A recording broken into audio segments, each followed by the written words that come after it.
Hello again and welcome back to Drug Calculations with Nikki. Today we're going to be discussing drug calculations with a conversion. Back in April we were given this worksheet for the formula for drug calculations with a conversion. So I'm going to go ahead and work through this to show you an example. So first off, when you are looking to do a problem that has a conversion, you want the order from the doctor, which in this case it was 500 milligrams. You want the supply, how the medication is supplied, and this was supplied as 1 gram per tablet. And then we're going to calculate to find out how many tablets we will give to the patient. So once again, we want to draw 1, 2, 3 lines to do our conversion. And the first line is always going to be your order, in this case 500 milligrams over 1.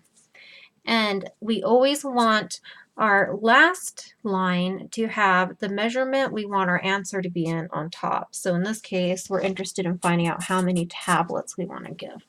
From there, it's pretty easy to fill this in, so we're making sure that our measurements are canceling out correctly. So we want milligrams to cancel out, and then we're going to want our grams to cancel out.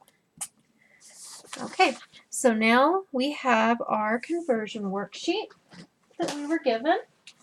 And in this case, let's see if this will show up if it's too shiny. I think this is too shiny. Let me pull this off of here.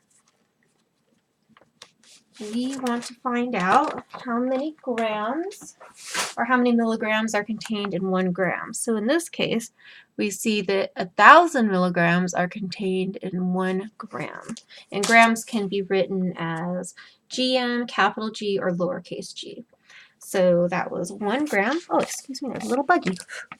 It's attracted to my light from my little makeshift studio here. Okay, 1 gram over 1,000 milligrams.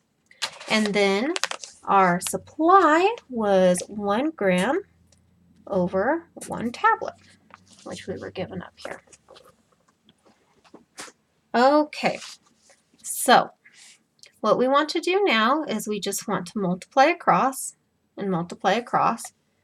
So we would get 500 times 1 times 1, which is, of course, just 500 over 1 times 1,000 times 1, which is, of course, just 1,000. And then you can take that and plug that into your calculator. And that would be 500 divided by 1,000, which is, of course, 0.5. So in this case, because we want our answer in tablets, it makes more sense to have our answer be 1/2 tablet. So when you're writing down your answers, just try to think what makes more sense. If it is going to be a measurement like a tablet, it probably makes more sense to write it out like a fraction. If it's going to be a liquid measurement, it probably makes more sense to write it out like a decimal. Just whatever would be easier for you if you were dosing the patient. Just try to keep that in mind.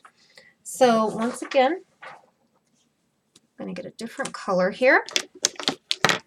This was just our order, and it was times our conversion, and times our supply. And also keep in mind that sometimes these two might be reversed. So sometimes it might look like this. It might look like your order times your supply times your conversion. And remember, the way to figure that out is your order. This is always going to be your order over 1. So this is always going to stay the same. Then times. Sorry, I'm raising paper here, so just ignore that. And you always want your measurement here to be the measurement you want your answer to be in. And that's how you can tell where the supply and the conversion go.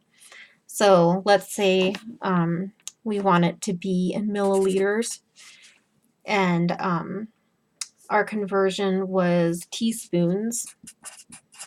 And then we would have teaspoons up here, and I'm just going to say this was milligrams and milligrams.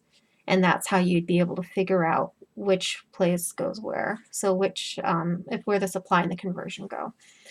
So it's just important to look for that final answer you desire, and then the order is always going to go here. So the only thing you need to worry about is supply and conversion.